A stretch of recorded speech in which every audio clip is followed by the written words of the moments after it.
This was a big deal back in the day. Holy crap, man. I don't even know if the microphone picked that up. I bet it did.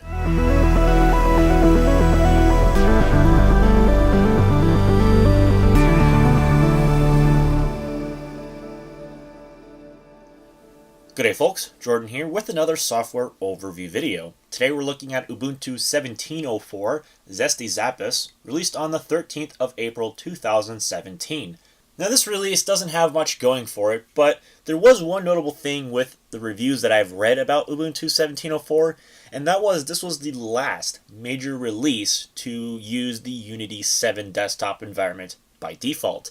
As in the next release, which you will soon see, the default environment changes.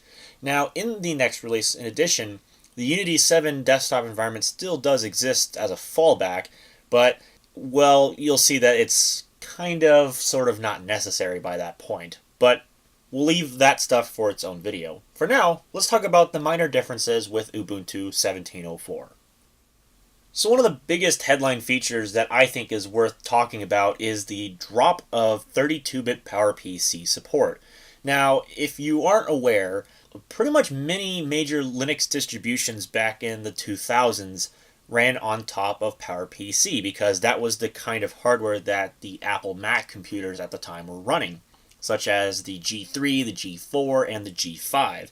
But in this release, the 32-bit PowerPC stuff was dropped. So that means the G3s and the G4s were both dropped, and pretty much if there was any kind of major PowerPC port, even today, you would basically be running it on a G5 and a G5 only. I can't confirm that, but at least as far as I'm aware, PowerPC support for 32-bit was dropped in this release. Another change was the Linux kernel version 4.10. I don't remember what was in Linux kernel 4.10. I'd have to look that up, but I'll leave that to you all in case you are curious to find out what was new in Linux kernel version 4.10. Another thing was the default DNS resolver was changed to using systemd resolved. Well, I can't even English today. I don't remember what it was before, but it's been changed in this release to be systemd resolved. So that's a pretty nice improvement, I suppose, since a lot of things at this point in time were being used with the systemd stuff. I don't remember exactly all that tied into systemd, but I know that there were a few changes that implied the use of systemd. And finally, the last major thing that I think is worth talking about is support for printers which allow printing without printer-specific drivers. Now, I believe this was a thing that was introduced way back in the days of early Mac OS X. Don't quote me on this, but I believe that there was a feature that, especially for network printers, this was a big deal back in the day. Holy crap, man. I don't even know if the microphone picked that up. I bet it did. Basically, if you had a printer, let's say, connected to a big business network or a school network or something, you don't want to have to install like 30 different copies of the same driver per mini network or whatever. Basically, all you have to do is just connect them up to the network, and if they see the printers, they'll just work. And that's one major advantage nowadays than it was back in the day. But Mac OS X, I think, had that feature way before everybody else did. Of course, Windows nowadays automatically installs drivers if it sees that it has a driver in its Microsoft Update database, I think, and then it automatically just downloads it and installs it. And that's especially the case for many major brands like Brother, Epson, HP, Lexmark, Dell, although I think Dell and Lexmark are the same thing, so on and so forth. You still have to install a driver under Windows, but in this case, you could probably just see the printer on the network and then, boom, feed it stuff directly, and you don't have to worry about it. Kind of like how Mac OS X does it. Unless, of course, your printer itself requires a specific driver in order to function properly. Of course, that's another thing entirely. Now, as I mentioned previously, this version of Ubuntu was the last major release to use Unity 7 by default. In the next release, they changed the desktop interface quite a bit, and at that point, the Unity 8 environment was actually dropped. Now, if I log out real quick and show you all this real briefly. Now, unfortunately, in a virtual machine environment, I cannot, and I don't know why that's... Oh, it is working. It's just slow because I'm probably screen recording, so it's going to take a while. Okay, there it goes. But anyway, as I was briefly talking about... Wow, that text is kind of hard to read, actually. Unity 8 was dropped. Now, in this release, Unity 8 still exists. Of course, I can't use it because I'm in a virtual machine, and as soon as I click Unity 8 and log in, the whole thing will crash. So I have to use Unity 7 whether I like it or not. Which is unfortunate that I can't demonstrate Unity 8 in a VM, but then again, it wasn't finalized ever, so I mean, it kind of makes sense. But in the next release, they only kept Unity 7, and Unity 8 was just completely dropped, so very interesting. So, as per usual with these later Ubuntu releases, we'll take a look at some things briefly, but we're not going to spend too much time on them because it's really not worth my time and effort to be making little tidbits of information on these older, obsolete versions of software that I can't update, in particular, Firefox here. So let's see what version we are running here. We're running 52. Basically the same release as XP and Vista maxed out on. Of course, they're in ESR mode, but still. I don't even think they're getting support anymore. I think they've been completely dropped, and 52.9.0 ESR was the last major release for XP and Vista. And nowadays you have to have Windows 7 in order to run Quantum, and I don't know how long that's going to last. Come to think of it. Anyway, that's neither here nor there.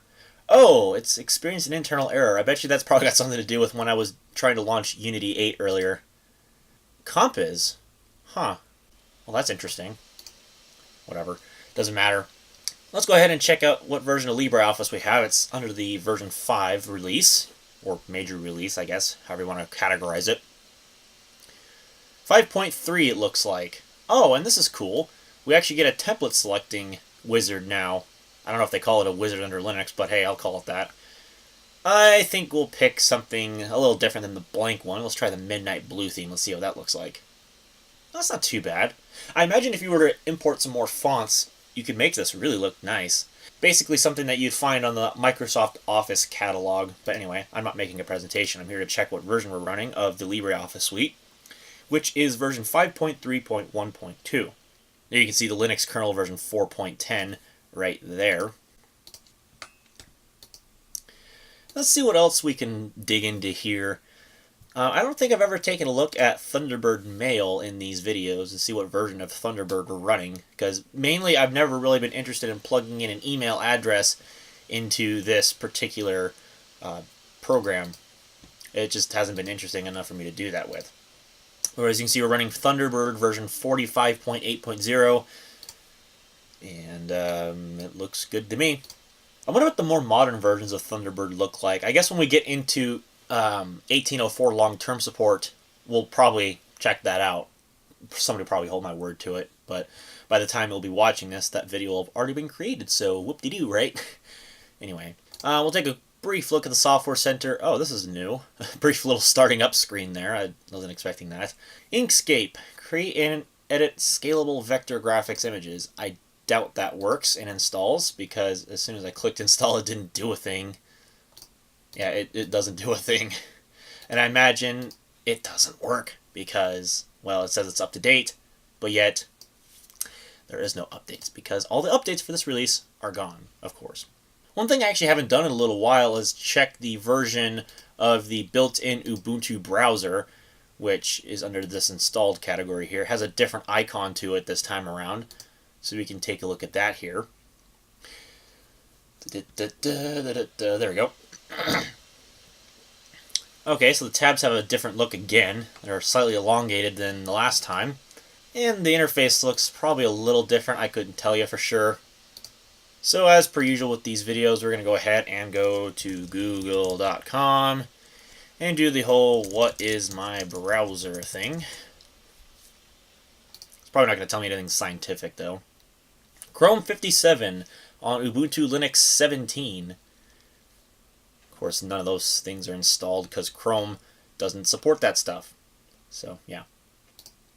That pretty much wraps up this release. There are a couple things that I probably have missed, and I'm sure somebody in the comment section who's watching this later on down the line is going to point out to me that, oh, you missed this feature, you're supposed to demonstrate this because it was a big thing with Ubuntu 17.04. Well, let's be honest, these releases in between, like, I don't know, 2015 and 2018 really haven't been that monumental. They're mostly just refinement updates. That's all I can really say. Really, the only major times as of late that Ubuntu's been doing stuff has been 18.04 and 18.10, which again we'll take a look at here pretty soon in a future upcoming video, but, whatever. Anyway, so with that having been said, I think that's about all there is to talk about with Ubuntu 17.04 in this video, since I don't want to go through another rehash of Unity 8 on a real computer. That's just a lot of time spent on installing an obsolete Ubuntu release on a computer just to demonstrate one feature of it, to then have to do a whole nother hardware reconfig to go back to Windows 10. It's just not worth it. I mean, we've already seen Ubuntu's Unity 8 desktop environment from the last video. I don't think we need to rehash it again. So I'm going to wrap this video up and shut the virtual machine down. If you like what you saw, and I know, again, it wasn't much, but if you did like it, please click the thumbs up button down below. If you want to see more content like this one, please hit the subscribe button. And I'll catch you all in the next video. Have a good one.